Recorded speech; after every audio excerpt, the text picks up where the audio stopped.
this. Now, what do I want from you? Firstly, I gave a formula for this, right? I said you look into this set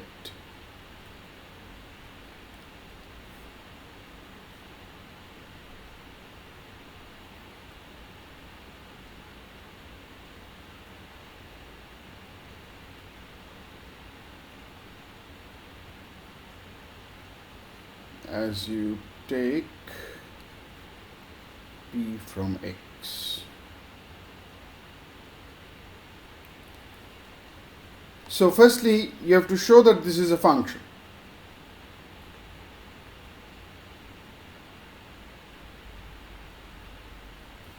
So what are the steps? Firstly, you can see that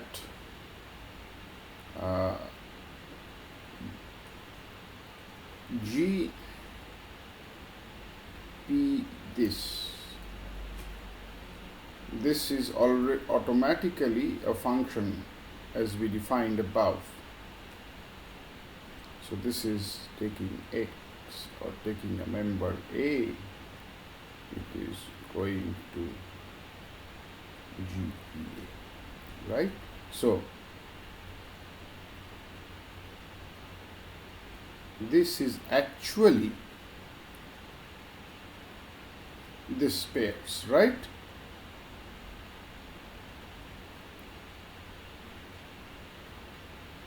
And this is a subset of A cross B is a function. So therefore,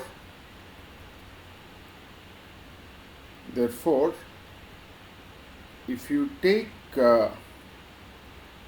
is a function, and hence G P this is a member from this set, the set of all functions from A to B, right? So therefore, P G P this belongs to x cross b to the power a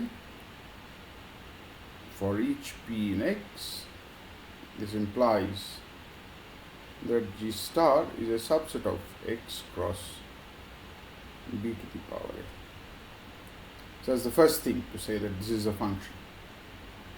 Next thing, you have to show that for each p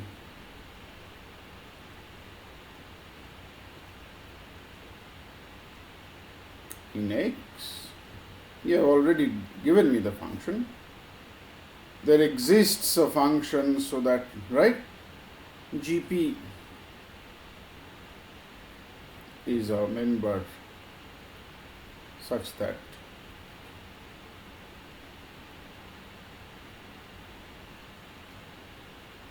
this is in G star. That's the second condition. Now suppose P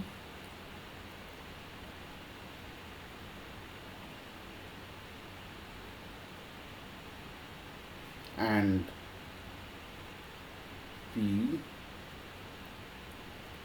say another one, or so now so what is the third part? The third part is,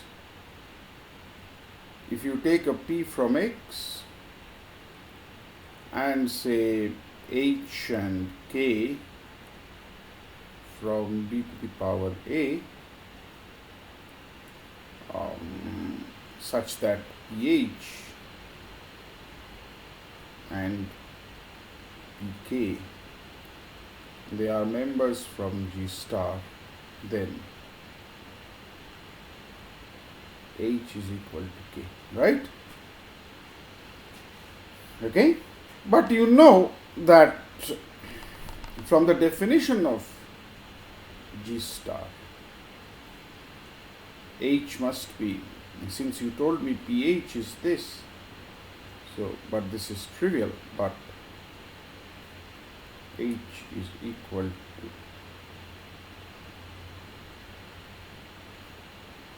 to from the definition of G star.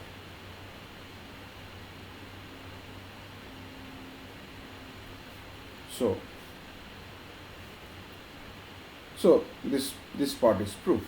So hence G star is a function. So that's the first part you have to show. Now therefore G star becomes a function from x to b to the power a. So once we have shown this, the next part is you know what is this is doing, and then you have to show this commutativity. So you have to show the second part is show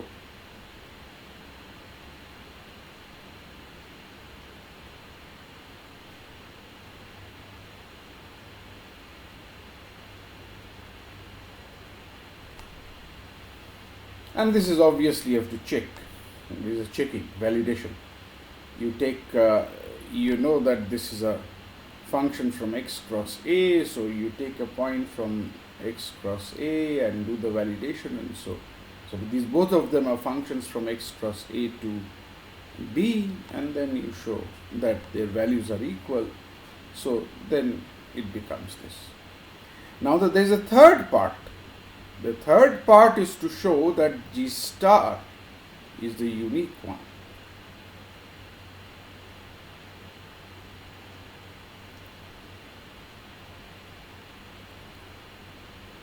So suppose h is another function.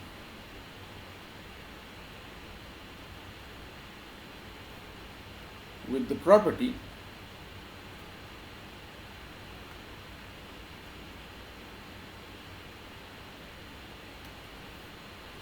that G is evaluation AB composed H1A,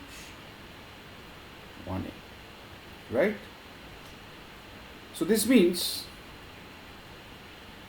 for each P in X and A from A, G PA is evaluation H, this function evaluated at A. But this is nothing else but HP and A. Right? So, but HP is a function.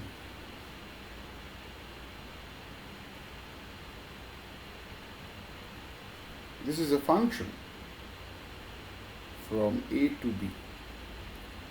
And evaluation of HP at A and HP, this function evaluated at A, this is this equation, that is the meaning of that equation, that is GPA.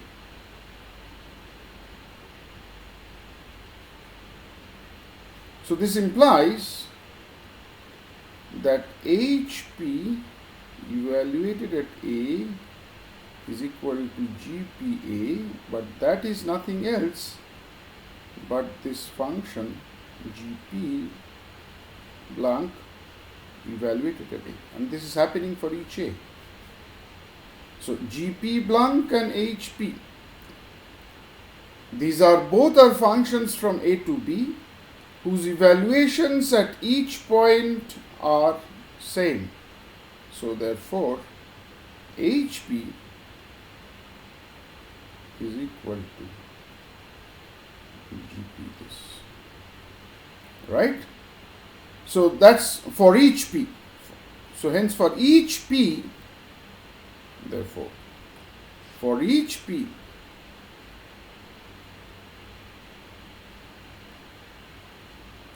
in X, HP is equal to, but remember what we did over here This was,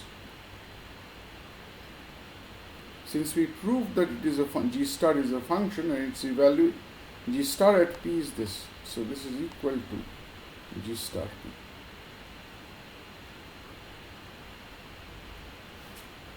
Hence,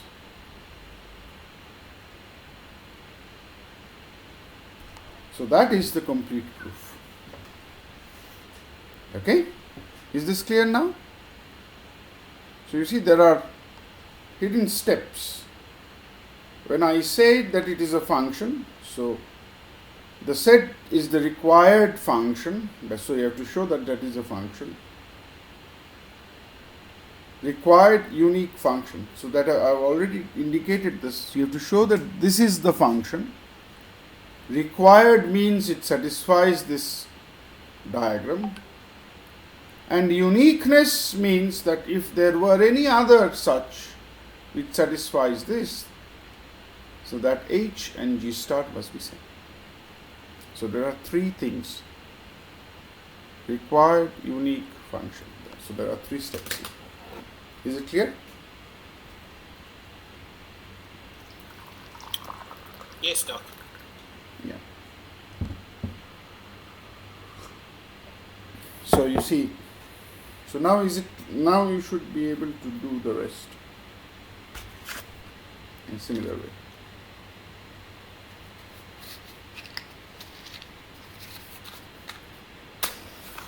And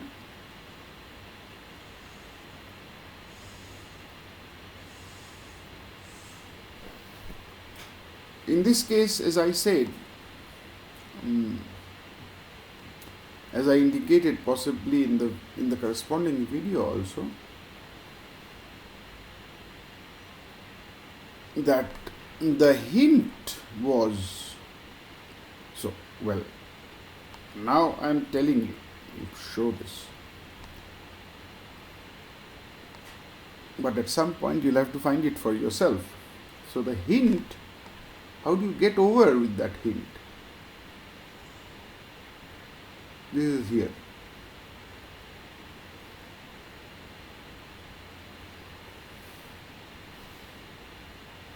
When you are telling me that this is a function, that means to each xa,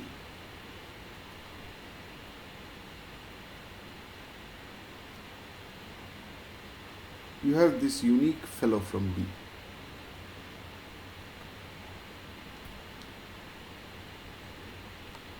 So, if you fix an x,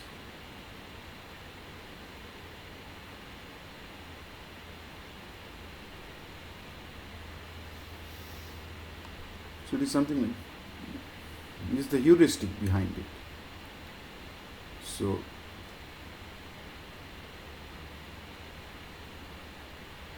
you can count this as x and this is a.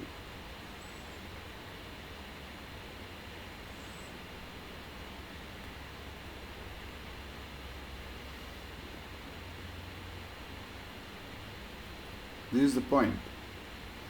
And roughly speaking, if you take, this is the B axis, so you have some kind of a height.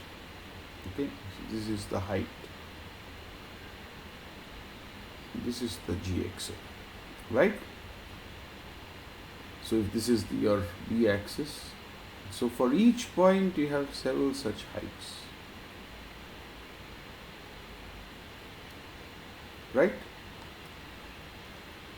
So what are you doing? You are now fixing this x.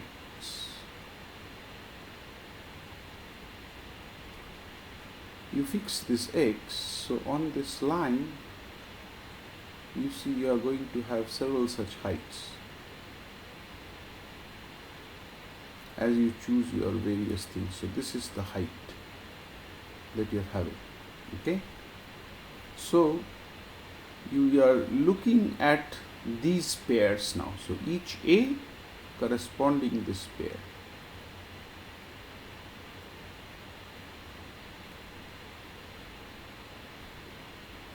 as you change your A over B. And a little bit of a reflection tells you, well, this is a function.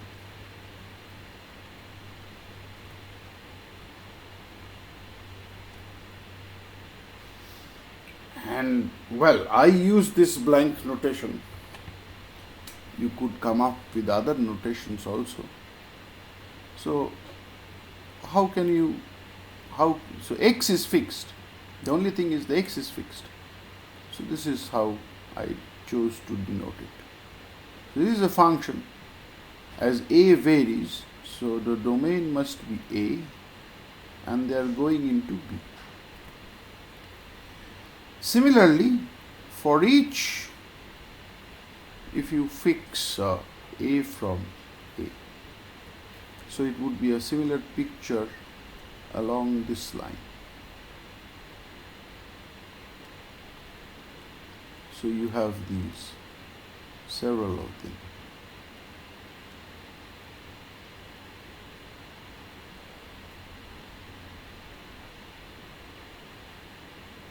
Okay, so here you have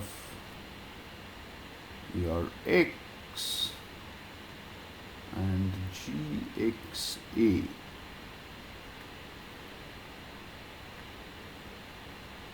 So this is the required function. So I said that okay, let's similarly give a name to this as this.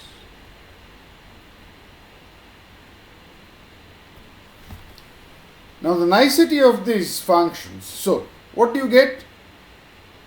You get therefore, so see now very naturally we have that notion of indexed sets which we did before. So you have two indexed sets of functions.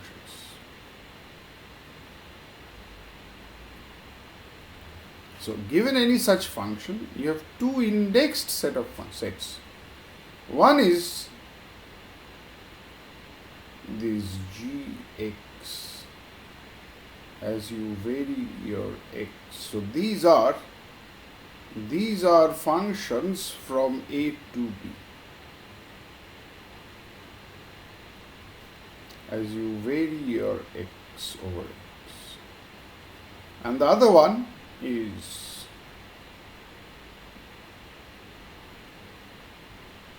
these are functions from x to b.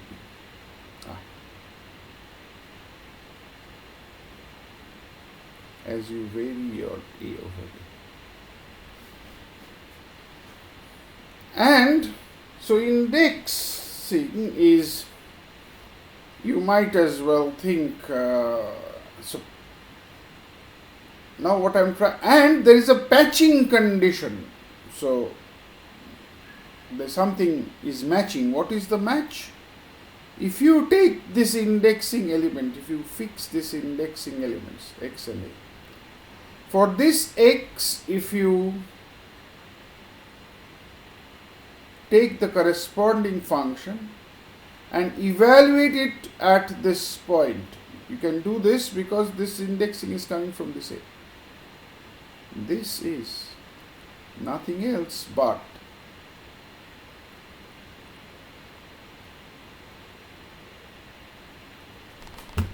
okay.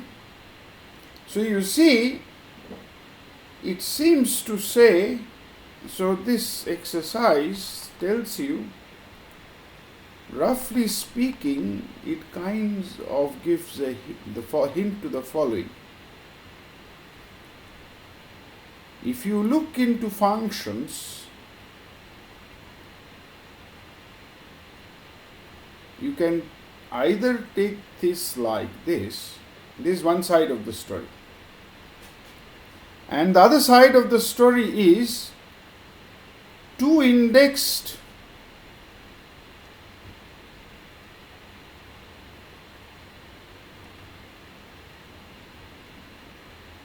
sets of functions.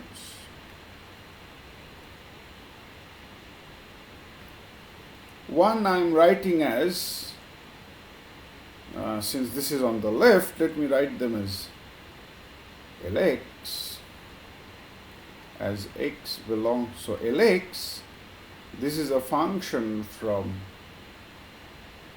a to b as you change your x over x, and Ra from x to b as you change your a from over a. Okay? And with the condition such that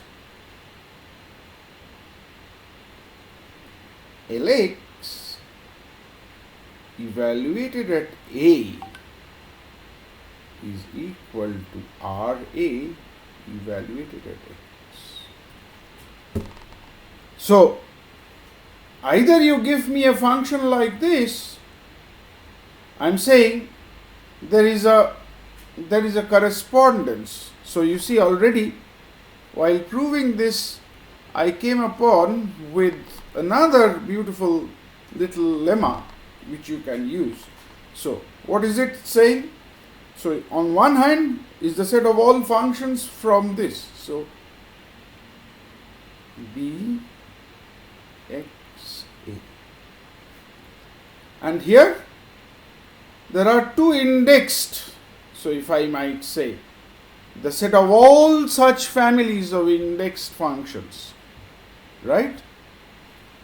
So if I might call this, say, by another name, say, let me write it like this: families of indexed functions which depends on x and a. Okay? Obviously, one side is how you go. You take a G, families of indexed functions satisfying this condition. So you take your Gx this and G this.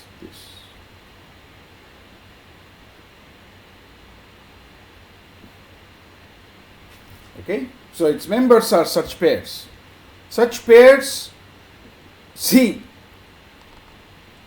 we have now a pair whose first coordinate itself is an indexed set. Second coordinate is also an indexed set. Okay, so you have a pair of such things. And I'm saying that this is a bijection. So that means if you give me such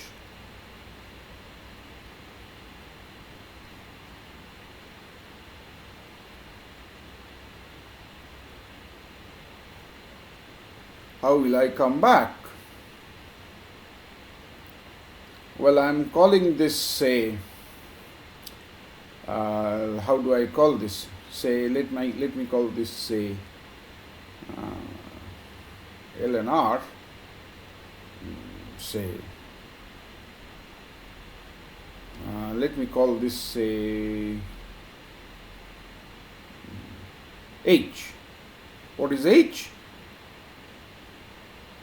Hxa is obviously Lx at A, which you know from this condition is Ra of x.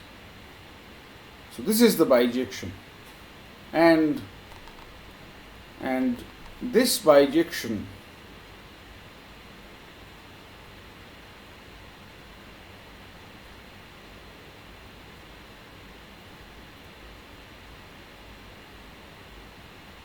is natural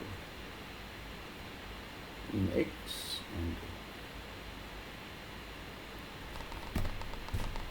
a. Okay? So it seems that this idea, so it comes up, you see, it comes up very, very simply. It comes up from this basic idea that this is this bijection. So what is this G star? This G star therefore takes for each x, it gives this this one, this gx. So that's here. X is being taken to this and so on. So that is what is required over here. But you see, while doing this, if you did this exercise, then you manage to come up on your own this completely new way of looking into this problem, and you get the answer therefore. So that's how these in fact this is how these problems are. So I'm just giving you the hint, the recipe. How do you mix and match these ideas to get hold of the answers? It is not just learning to prove a single statement, but how to achieve the proof. So this is how this proof is achieved. Yeah. So, and another thing, obviously, you'll see again and again me saying natural, and I explained what naturality is, and how did I guess that this would be natural? The best guess is the following. You look into how you came up with the description of a function, or here with this bijection. When you came upon this description of this bijection, give it a thought. Did I use any particular properties of the sets X, A and B?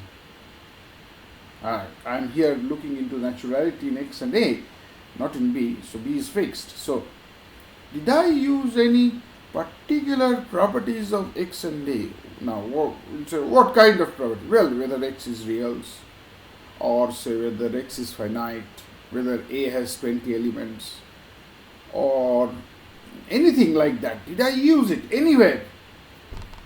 If it seems to you that you did not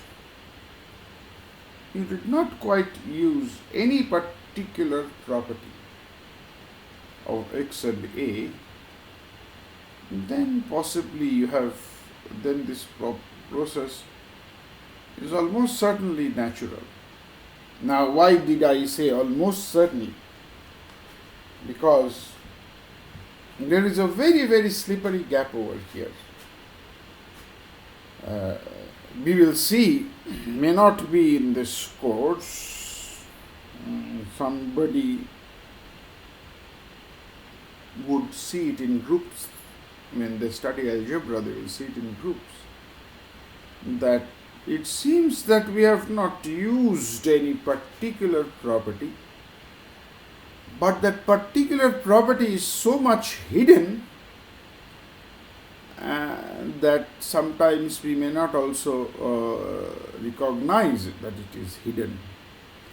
So that's why when I said that, am I using any particular property of X and A?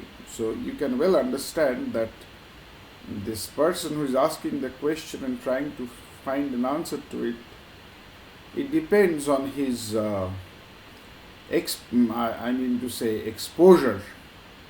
How much is he exposed to these several kinds of properties which will come to his mind, right? So obviously, but I'm telling you the rough idea, well, there are many times in life you decide like this, and the mistakes tell you the boundaries, right? Or boundaries of your decision.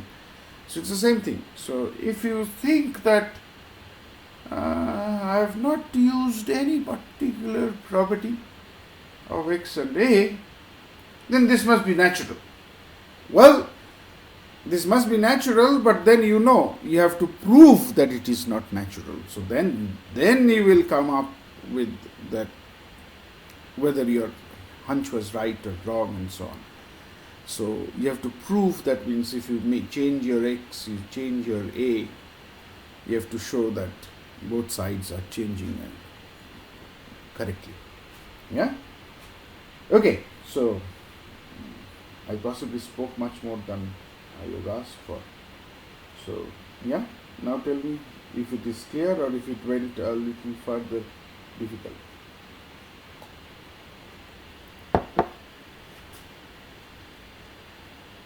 Yes? Yes, Doc, I think it's clearer now. Yeah. Yeah, getting a. It's a practice. It's a practice. The more so you see, I have over here. I have said required unique function. So actually, those are the three words which needs to be uh, checked, proved, and so on. Yeah. Next question.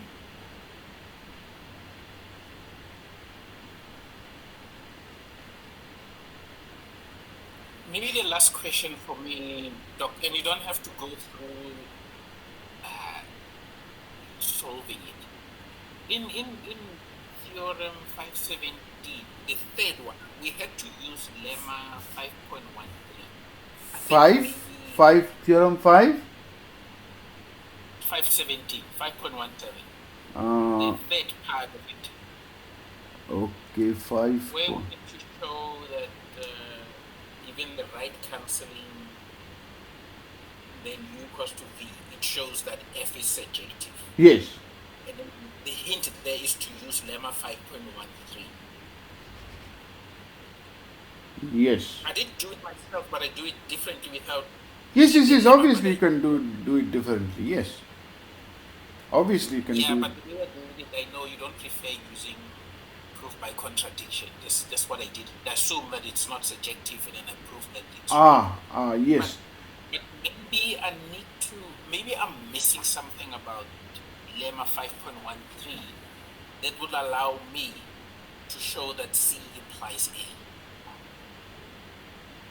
yes, in 5.17. yes, Maybe you don't have to solve it, just a hint on how to use lemma 5.13. yes. You see, what is lemma 5.13 saying? It is saying that the function that is from A to Hom 1A, remember this is nothing else but the set of all functions from 1 to A, right? Yes. Is a bijection. Okay? And remark 5.15 says that this bijection is natural, right? That's it transforms and so on. Yeah, I've described this. Now, what does this mean? Firstly, let's look into this bijection. So it tells us roughly there are as many functions from 1 to A as there are elements in A. So the functions from 1 to A correspond to the elements of A, and it is just a change of name, and that's why I actually use this notation also. It's in fact called the name of that function, name of that element, by those two kind of half brackets. Now, Yes. so what does it mean? That means that elements of a set can be looked upon as a function. Okay, and then so the first thing that it comes up is saying that elements of a set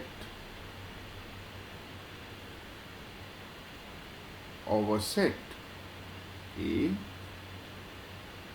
they can be looked upon as functions.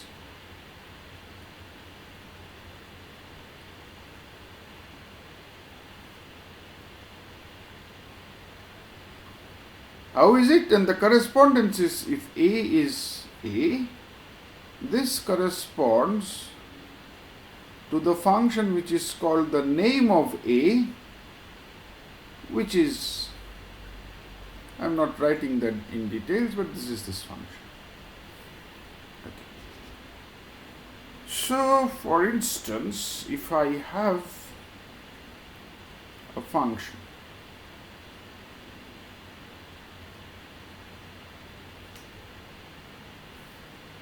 I take an element A. I am saying it is going to f of A. But now I am trying to see A also as a function.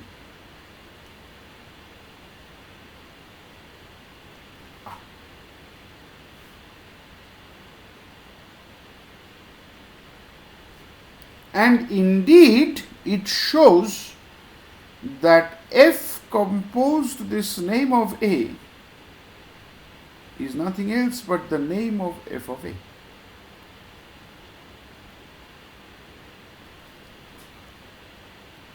So, what is it? So, f of A is just, how do I capture, what is this?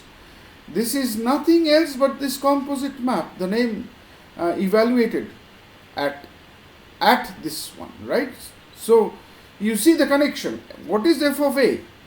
F of A is nothing else but this. Now, if you have to show that f of A is equal to f of B, so therefore it is same as showing the name of f of A is same as the name of f of B. But then I know this is nothing else but f composed the name of A, and this is f composed the name of B. Aha. Okay? So, how do I show two things are equal? I show this. Well, this might not tell you much, but now think. Suppose if I say that f is injective, or f is left cancelable.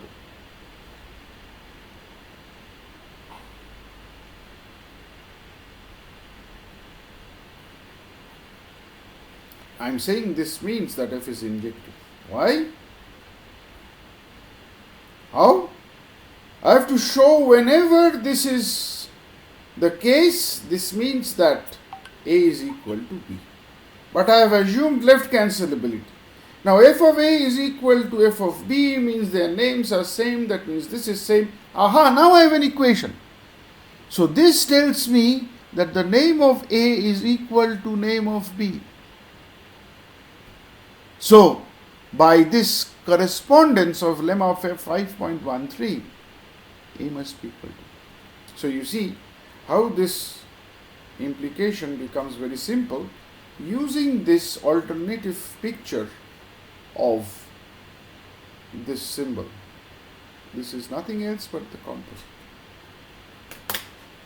So f bracket A, the usual way of writing image, is nothing else but composition of with certain function. Do you see now? Yes, it's clearer now. Yeah, I see now. Okay, I'll use that for this adjective. Yeah. Okay, thanks. Thank you. Next.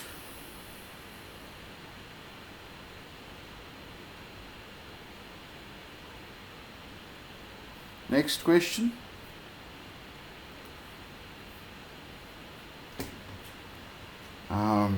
I've forgotten. So I've forgotten where were we? What was the last that we did? It was proving Cantor-based theorem, proving the proof of it. Ah, okay. Any questions or anything that should be said again or whatever? Yeah, now I see there is a lot of things over there about this reals and so on. I obviously assumed that many of you should have seen this in a course on real numbers, real analysis, and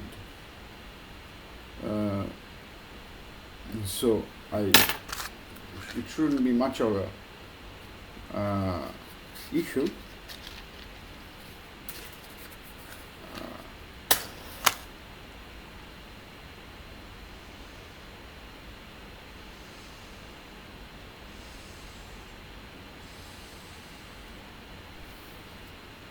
Yes. So what do you say?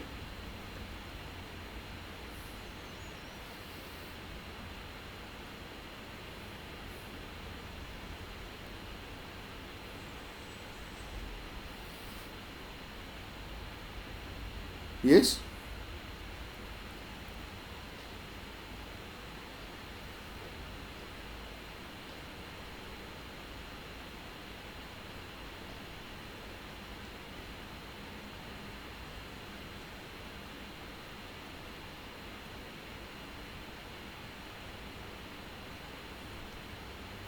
Yes? What do you say?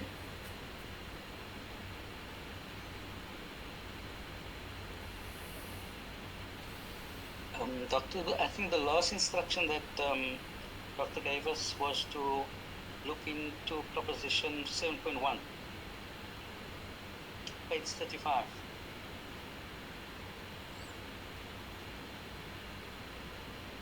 Hmm. 7.1. Yep. Ah, okay. Yes. So then what do you say after that? I mean to say, any questions? Do you understand that proof? It is a typical Cantorian proof.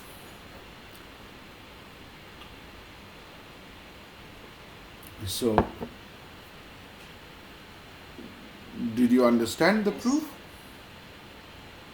If I look at it, it's very cryptic. So, yeah. Okay. Do you remember how it was shown in a real analysis course that the set of real numbers is not countable?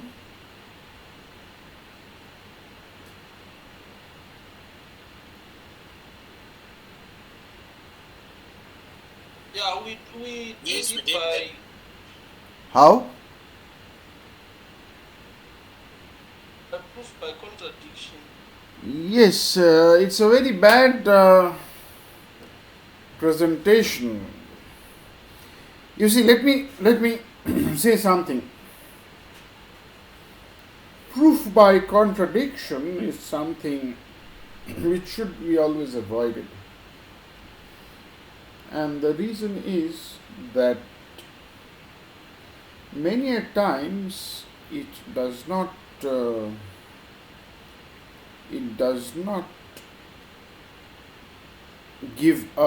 shed a light on why the proof holds. Okay? Because you are negating and showing that there is a contradiction, and then you somehow said that therefore this. A deeper reason is, as I always have, which is much more important, as I've always said. You see, you must have understood by now that in mathematics what we do is we have certain statements and we glide over from statement to statement using logical connectives, logical deductions, right? Now, so the basic logic that over there is much more, so it's very much pertinent in the mathematics that we do. And the logic in use of, so we are not going to question this Boolean logic in this present course or in many courses in usual mathematics curriculum, it is always Boolean, classical Boolean logic. Although we take that, this fact that negation of negation is truth is something which that is actually the hiding principle behind proof by contradiction, right? Negation of negation is truth. So if you come to a contradiction, then if from something you come to a contradiction, then that assumption must be wrong. So that's how you prove it. Now, this, while as a proof technique, this is flawless. But as I said, people don't like this because these proofs do not carry over. Say when I use logic in which in which I don't have this contradiction principle, right? Or in other cases. While this latter question is much more technical, the former feeling which was there for a pretty long time that people didn't like, to extent like so I have to tell you this story. So this story revolves around famous theorem which says that it is called the Broward's fixed point theorem, and roughly I'll give the formal statement very soon, but here is a very how do I say, very loose but a very descriptive picture of what this theorem is about. So suppose you are trying to color, say, the graph or the map of the world, okay, on a sheet of paper. Now, while doing so, something went wrong and you wanted to throw away that, so you took that piece of paper, crumpled it out and threw it on your field. Now think, what did you do? Your graph, so it is a square sheet of paper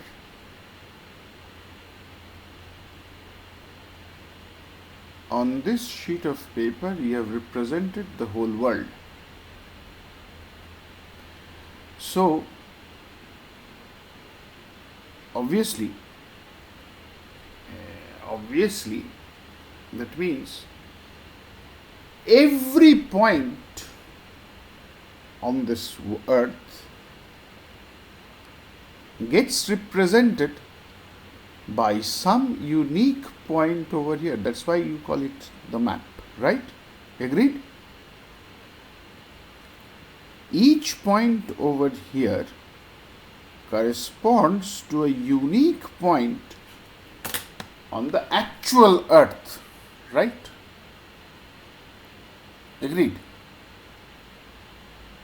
Yes or no? Yes, Doc. Okay. Yes. Agree. Okay. So now when you crumple this piece of paper, so you take it and you crumple it, and so this sheet of paper gets so possibly this is how you are crumpling it, and then a few more and so on. So you are just bending, crumpling and so on. and he threw it out.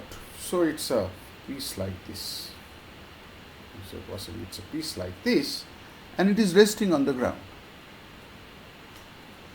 Now this point, which is touching this ground, this point on the map corresponds to a point over here, and there is a point, this point of the ground,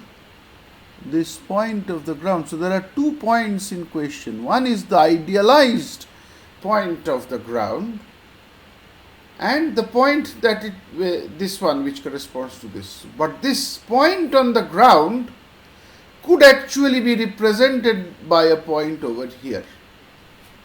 Okay?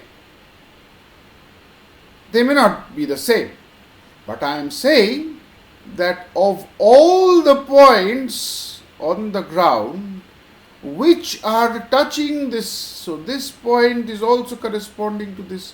So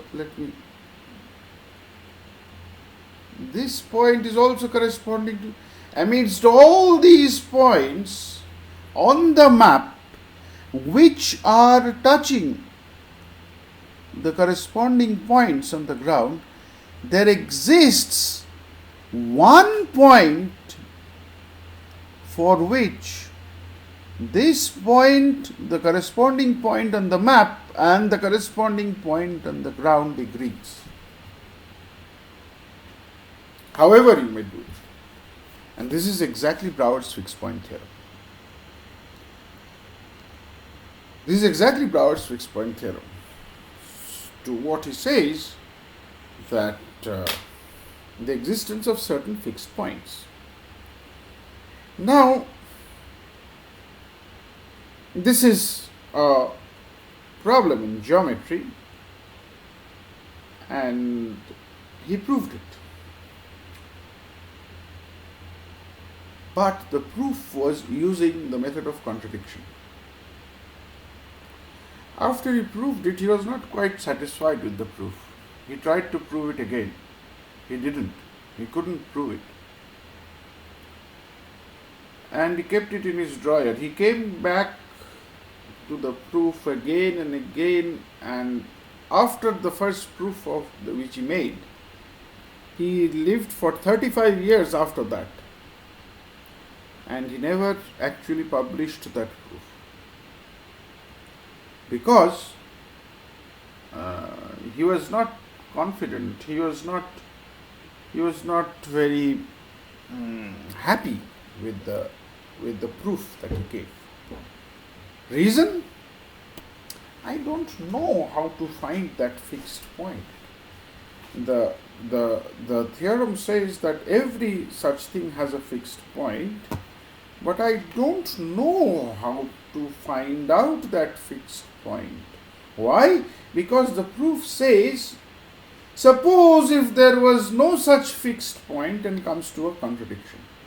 So it doesn't tell me how to find that fixed point, and so he didn't publish it. His student, after his PhD student, after his death, published that proof in his name, I mean to say in Broward's name, and told this story in the introduction. That's how everybody knew about it. But it's Broward's proof, but Broward didn't publish it. And later on, much later on, almost 50 years later, it was discovered by another mathematician that if you change your logical system a little bit, in which you don't allow this contradiction, then Broward's fixed point theorem doesn't hold. It cannot be proved. So Broward's intuition against this proof became a very, very serious issue. So proofs which use contradiction today are often called non-constructive.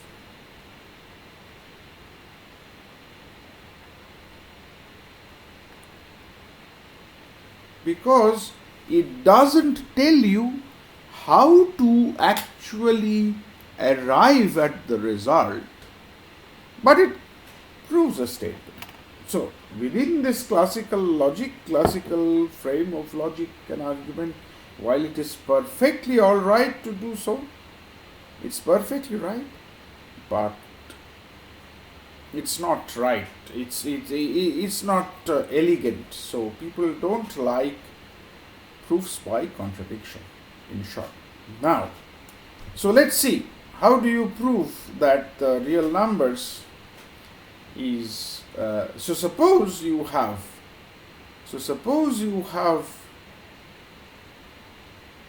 you take countably many. So that means countably many means for each natural number n you have these real numbers. Now I take these real numbers all from this interval 0, 1. I'm again using the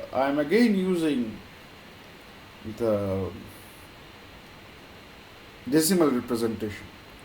So this is exactly how Cantor proceeded. So if this is so, I have an infinite decimal representation, so it looks like this.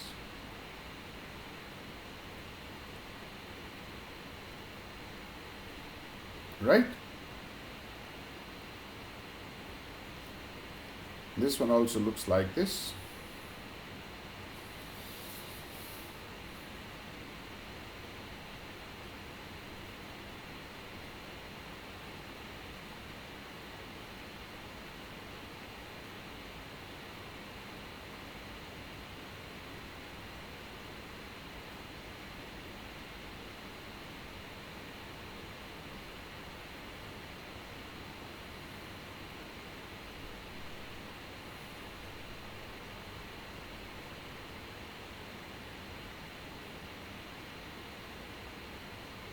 And so on. Well, now what Cantor did was, now the one of the basic, why did Cantor go for this infinite decimal representation? The reason is he wanted a way, an algorithmic way to find out whether two real numbers are equal or not. Now, how do you do this with this? Well, you told me that every real number has a unique infinite real decimal expansion. So if they were equal, then their decimal expansions would have been equal. So if they are not equal, then there will be a first time. So if you write down both of them, this one is equal, this one is equal, and so on. The first time when they are if they are unequal, the moment I find such a thing happening, I know that they are distinct. So using that algorithm, what Cantor did was to choose this diagonal.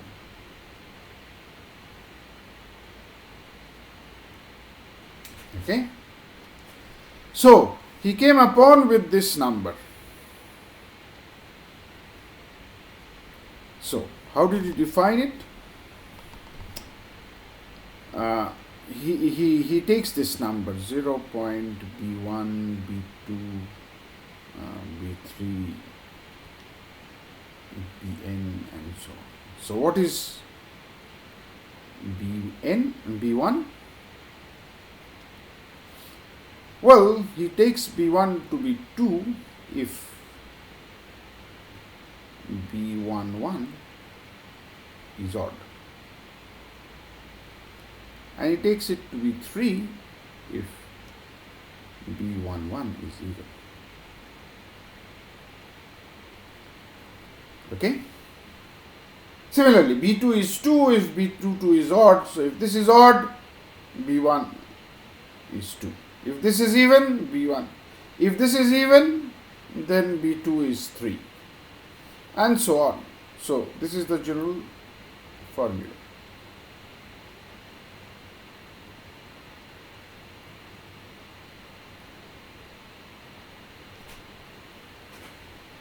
Now he comes back. So you have told me these are the real numbers. Now, obviously b is not equal to b1 because it differs in the first place, right?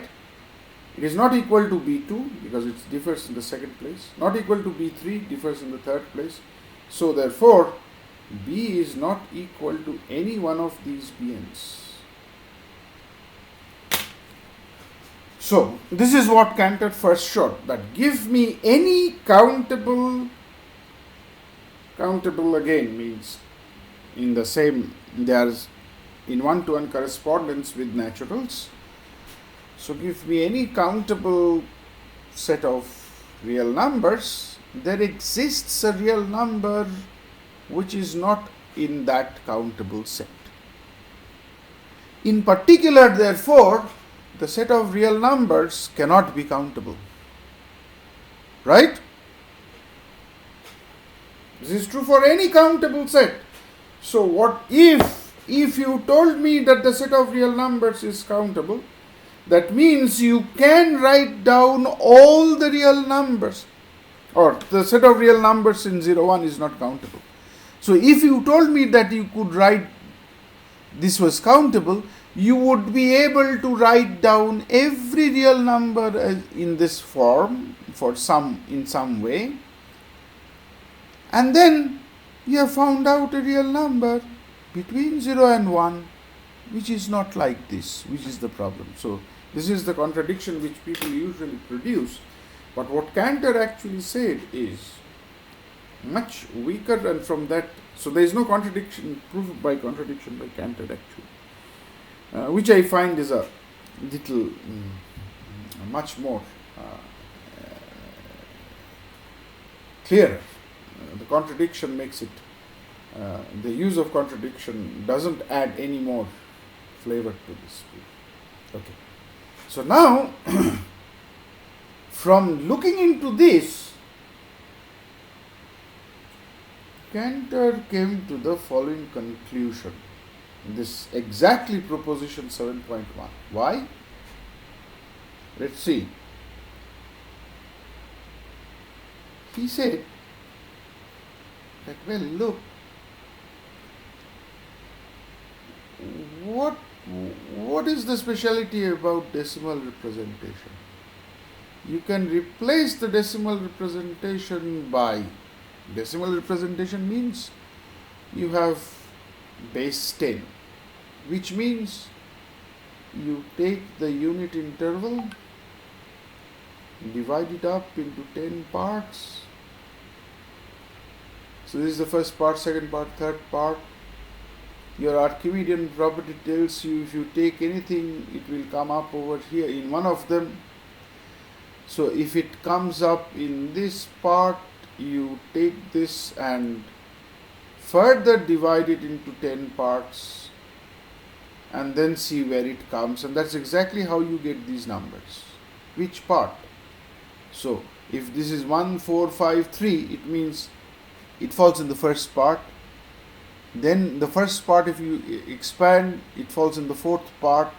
Then the fourth part of the first part, if you expand, it falls in the third part, and so on. So that's what it means. And from there he got exactly the description of all the numbers which will have two representations. It's all those on the boundary. Exactly those on the boundary. Because this one you can either consider it as this or this. It falls in the first part or the second part. Okay? So that's why this number will have two representations. So when we are saying unique, we are always fixing the left one. So we will not consider it in the right one. We will take it in the left. That's why we are saying it's unique. So that's how he brought in this. Now he said, why do I have to do it by 10? I can do it by 2. And that's exactly the binary. So I'll do it by 2. Each time I either 0 or 1. So if it falls here, then this one I will again expand and do it by 2. If it falls here, I'll again expand and do it by 2. Right? So this will give in a same way, but then the number will look like this. So that means I'm doing something like this. Okay, that's the binary representation where bn's are either 0 or 1. 0 or 1. Okay. Now let's come to this question. I am taking functions, so 2 to the power a. That means these are all functions going from a to 0, 1. Okay, now start thinking. So a, it either takes 1 or 0. 1 or 0. Start thinking. So if you think of a as that line, so it's a line, so you can think of each function as being given by how do I say? So by a series, by a series like thing consisting of zeros or ones, right? Do you get it? So you get a family of numbers like this TA, if I might write in this way. I am not being able to write in that beautiful way. The reason is because I assumed that was countable. Here I don't know that. So it looks like these numbers so each function, let me write it like this. So each function, if you write a like a line, or say if you think of a like this, so this space is actually, you can think of it as this place. So this is the yellow is the part, these points are getting the value 1 and the rest are getting the value 0. So so you see how it comes automatically to determine a subset. Okay, so each such function, each such configuration is actually a function. Okay, all right.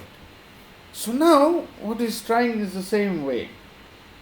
Let's suppose, so if I have in particular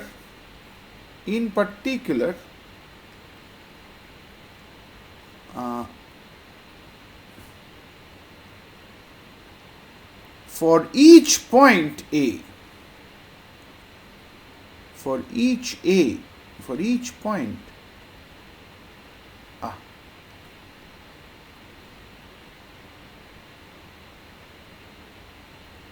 for each a, right, there is a configuration like this, where only one point which is corresponding to that point a, it is bright yellow, the rest is all black.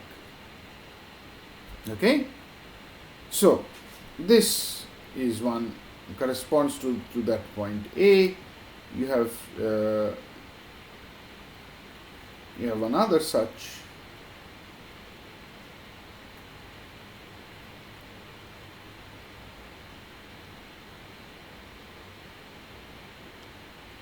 Okay, so you have another picture and all these. Now your question is that how, so this set is exactly obtained in, so how do I get hold of it? I take the diagonal. Now how do I take the diagonal? How, that means I am so if you take, so this is that general function x, this one f, right? So what I am doing is I am taking those points x in A such that, so remember, Fx is not in Fx.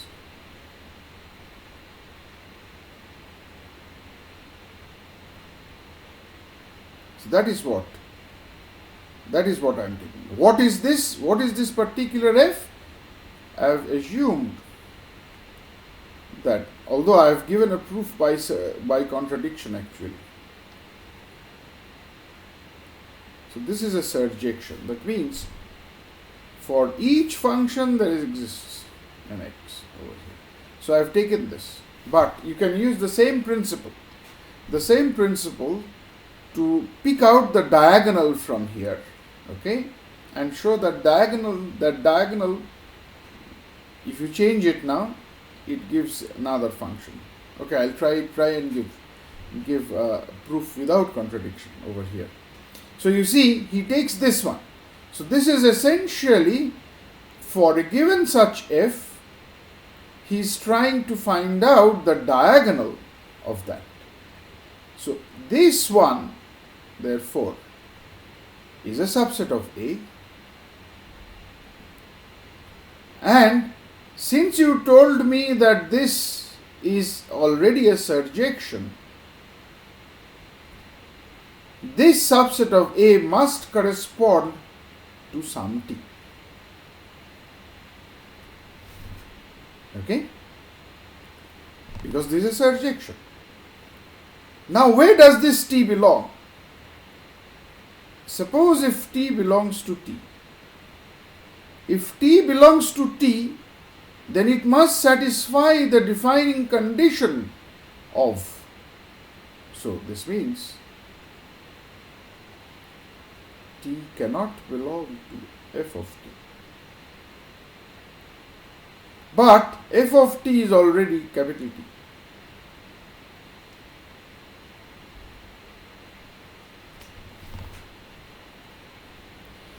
So you come up with a condition that t belongs to t if and only if t doesn't belong to t. Now this is never so. You are saying that a statement and its negation are equivalent, which is a false. This cannot be this is a false statement. This is never true, right? A statement and its negation can never be equivalent. So where was our problem? Our problem was in this step, that I replaced, substitution said that I could replace ft by t. Why did I do it? I said because of this. Why did I do this? Because f is a surjection. Since I assumed that f is a surjection, therefore I had come up with this. So f cannot be a surjection. So there cannot exist any surjection from A to B. So this is almost same as this proof, but this is the proof by contradiction. I will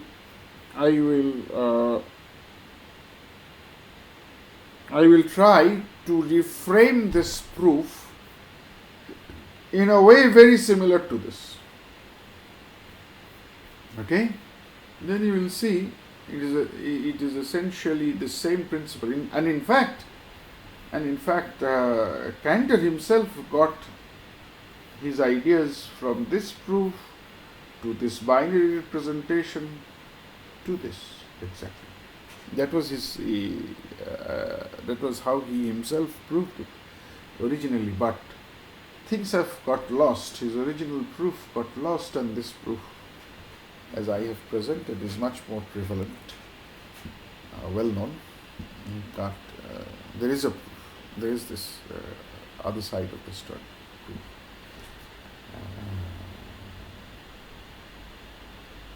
Yeah, is this clear?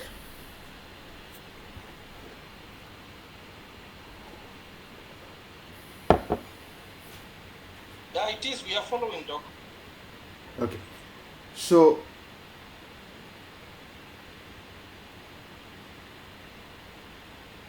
therefore, it tells us that,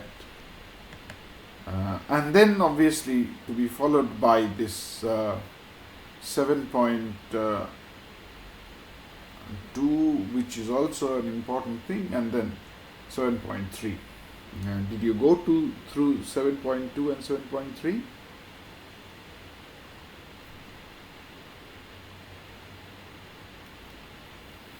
I haven't myself yet, Doc.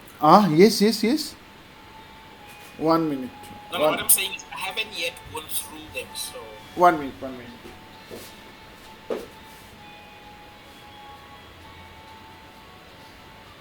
Hello? Yes.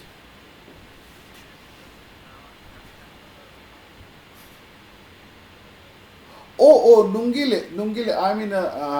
I'm in a lecture now, so I'll come back to you later on. Okay. Thank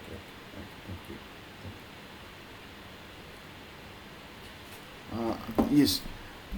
So,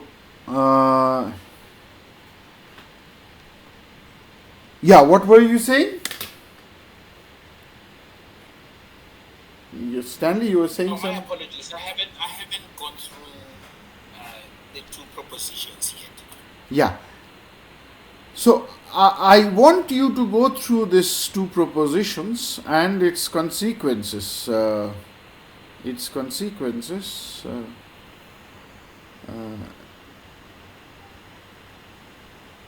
That means,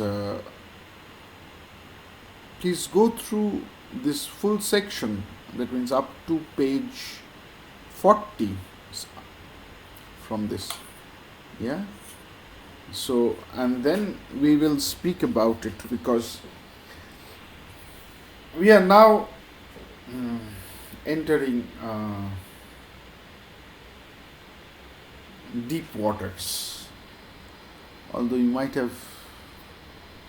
say it was already very deep earlier, but now we are actually entering the proper places of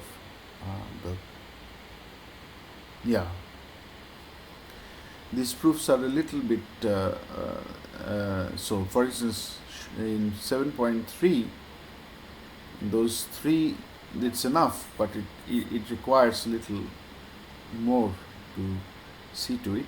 But so I want you to go through the proof, try them out, and then we will be able to see what we are actually doing. Yeah. You need to get into the mud, and you see, next time I'll try and give you a much better non-constructive, constructive proof of this one, which is more along the lines of this. So I'll try to do that, and then you would understand how these two principles, and then that's why it is called the Cantor's diagonal principle. It's famously known as Cantor's diagonal principle, Cantor's diagonalization argument.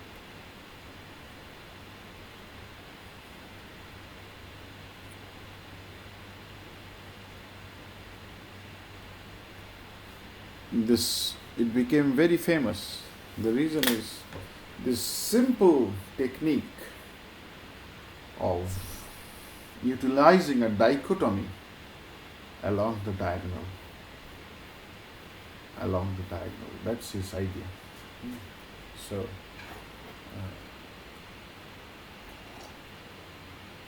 that's his thing. And by the way we come to know about proofs and such things this way is obviously the effect of much later mathematical rigor, which, as this rigor possibly came into force, say as late as mid 60s, early 70s, I don't mean to say that people like whose pictures you see, they did something nonsense. No, they actually set the basic ideas. And as you will see in remark 7.5, I tried to look into the history of it. Cantor himself didn't give a proof of what I mean by saying didn't give a proof is not right. He gave a justification, but not a proof as we understand in today's world, today's mathematical world, a formal proof. So that was not given, but he gave enough justification for his principle, right? So that's why his name is there. The first person obviously was more or less Bernstein, but Schroeder also chipped in between, and so that's more or less the idea. But the proofs in Cantor's they are not written like this, proof and so on, and then with a box like this. Things go on as an essay, and he justifies his arguments. So there was a justification by Cantor, exactly speaking, about this principle, and he used this to lay out the foundation. And moreover, you must also understand that Cantor, very very strangely, Cantor couldn't publish all of this because of the fact that it contained a basic principle which was opposed by the Catholic Church in those days, he was subject to heresy and so on and so forth. So his last life was not very well. It was only published by his friend. So his diary was published, or his notes were published much later, posthumously. So we don't know whether there was an actual proof which Cantor gave and it was destroyed or whatever. But it is known that he had to face the charges of heresy. And the reason was that he tried to define what is a finite and what is an infinite. We'll come to it. So his definition of finite was something which can never be equipotent with any of its parts, and something is infinite if and only if. So that was his characterizing definition of infinite. That something is infinite if and only if it is equipotent to some one of its parts. So that means there is, in today's language, it means that a set is infinite if and only if there exists a proper subset of it to which it is in bijective correspondence. So there exists a bijection to one of its proper subsets. Now this was obviously in contradiction with Catholic principles, because infinite was somehow equated with blah blah blah blah blah. That was a problem. But just to add at this point that how Catholicism swayed much of the or suppressed much of this progress at that time. But in other cultures, in other places, this was known from much earlier, thousands of years back. For instance, in Vedas it was known that something is infinite if and only if it is equipotent with one of its parts. Obviously, Cantor didn't read it, but Cantor came to this conclusion from his researches also, but it was suppressed and so on. So, there is a lot of these ideas over here, and that's why I'm saying we are now entering very deep waters. You will see possibly very strange things. You will possibly, I said last time, or here it is there, yes, you will see that the set of naturals is equipotent with the set of integers. The set of integers is equipotent with the set of rationals, but one is a proper subset of the other. And that in fact tells us, according to Cantor, that these are therefore infinite sets. You cannot have this same thing working for finite sets, right? So that's how, and how did he describe a finite thing? Well, his description of finite was then, we started off, and that's how I was always saying. So, he says that I'll start off with the empty set. Then as we did, you take 1 as the empty set, union this, which is therefore nothing else but this. Then he said that we take this, which is 1 union 1. So which is actually nothing else, but if you replace things, it is nothing else. Right? It will have the members of this and this. So it is this. So remember this, if we write this as 0 or empty set and 1. So in the same way he carries on.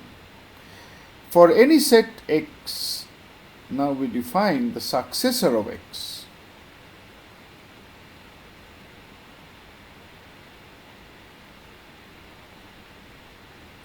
That is defined by this Sx, script x, Sx. This is x union.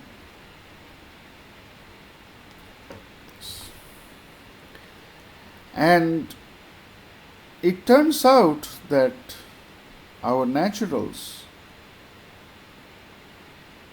so a set is said to be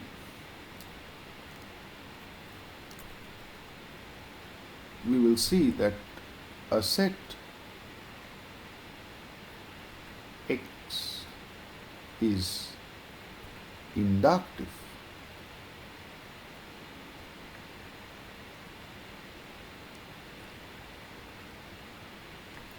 If the empty set is a member of X and X being a member of X always implies it's a successor.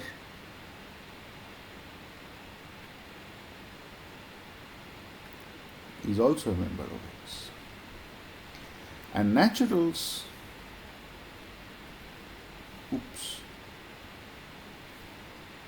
this is the smallest inductive set.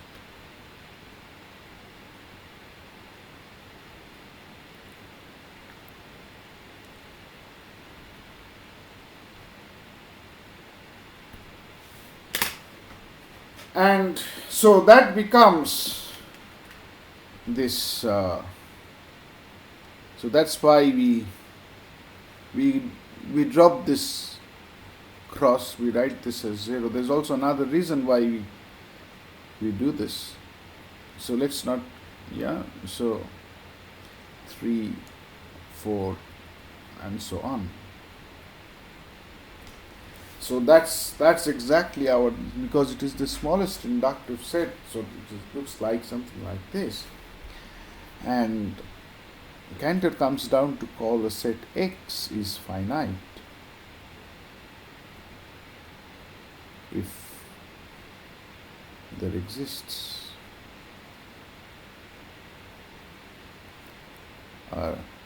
n such that yes, n is, that means there exists a bijection between n and x, right? And we say that x has n elements, and he in fact shows, Cantor shows that none of these sets have a proper subset such that to which there can exist a bijection. He shows that, and then he shows that this set itself, n, doesn't have this property.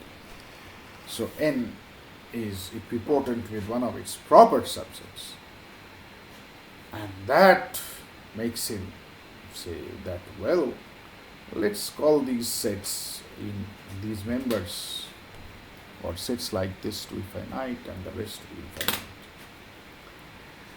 And that is the starting point of his and then coupled with this this diagonal principle over here, he then comes up, well, then there is a whole gradation of infinite. Why? Because if this is infinite, immediately I know that the set of all functions like this is, there cannot be any surjection. There is an injection, so this is strictly smaller. This is strictly smaller than this.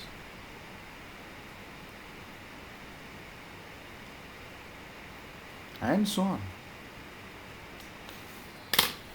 And he goes on and on and on to give a whole bunch of arithmetic for these. He calls them cardinal numbers. And he gives a whole bunch of arithmetic for them even. So that is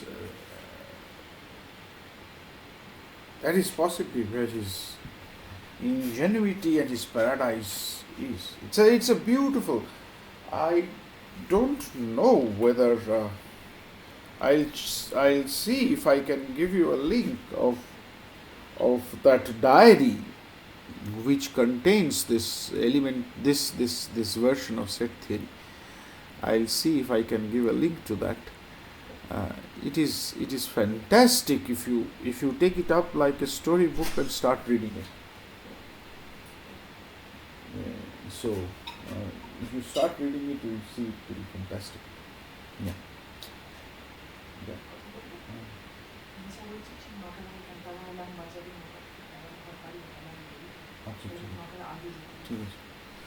Okay. So any more questions? I'll see if I can give a reference to this. No, it's not here. No, it's not here. I'll see. There is a recent publication. I mean to say, a much later publication of that book, of that diary.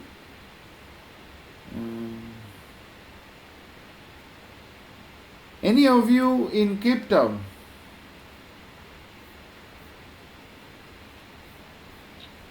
No, in Cape Town. Huh? Ayub is in Cape Town. Hello? Yes? Can you hear me? Yeah. I'm in Cape Town. No. Oh, okay. Because I know it is in the UCT library. I have not seen it in the UNISA library. Okay. If you can make to the UCT library, but let me see if I can get a hold of it on on the internet if there is a copy of it. It's a beautiful diary to read, to see how his ideas, these ideas which gave rise to this set theoretic principles, to look through those ideas. It's a very nice thing to read.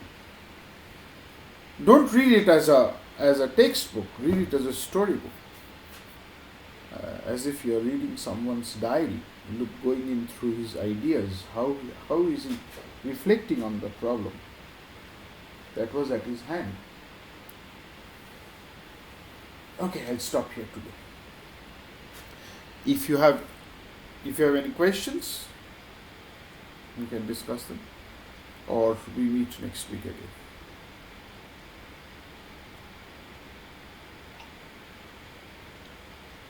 On my part, I think let's just schedule it for next week so that you also rest, Doc. Okay.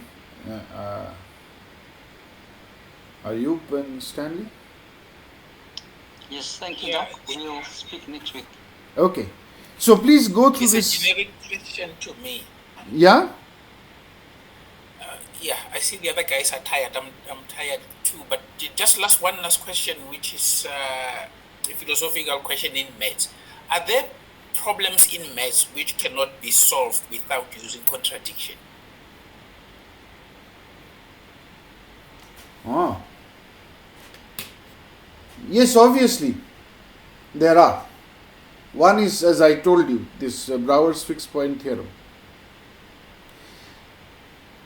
That is Okay. a statement That's which fine. cannot be solved without contradiction. Okay, thanks. Yeah. Okay. Yeah. Anything else? But it is a very, very No. deep story, though. It's a much deeper than just proving one theorem, right? You are now questioning the logic itself. So it's a theorem not in a particular logic, but on logics of logic, right? So it's a much deeper endeavor, but it still comes under mathematics. Yes, it can be proved.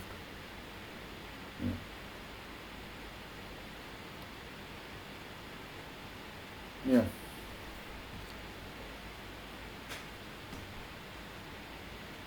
Any further? No, nothing from me. I'm fine, thanks. Okay.